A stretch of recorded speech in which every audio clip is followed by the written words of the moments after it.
What's up everyone, welcome back to another video, and this video I'm going to talk about how to fix Marble Rival shaders compiling low and it is completely stuck and how we can do this step. So let me directly get into step.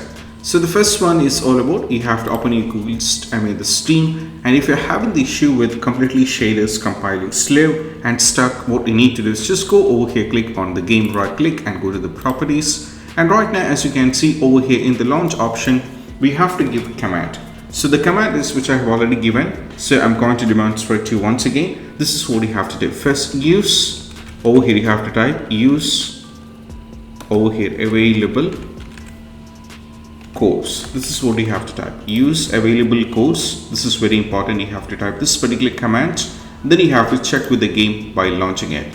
If that is not working, just go over here, right click and go to the properties. Now from here go to installer file and just click on the browse. That's going to take you to this particular one, and if you scroll down over here you will be able to find the launcher. Over here you will be able to find the Marvel's launcher.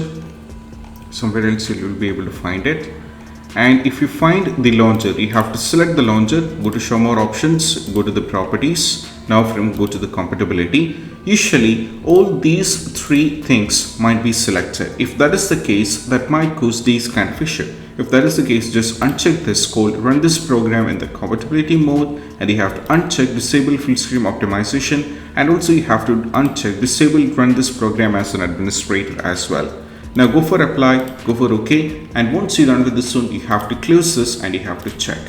Still, if you're having the trouble, then we just need to make one simple change in the Nvidia control panel. So go over here on the desktop, right click, and for the Nvidia control panel users, just go to the Nvidia control panel, and right now we need to wait for the Nvidia to completely load up.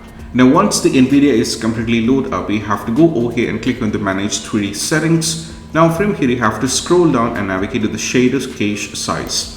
And as you can see, the shader cache size can be selected, and you have to set into 5 GB. That's what you have to do, set into 5 GB from driver default. Go for apply and go for OK, and you have to check. Most probably trying these might be completely fixing the issue, and this is what you have to do. And I hope this video is helpful. That's it. Bye bye.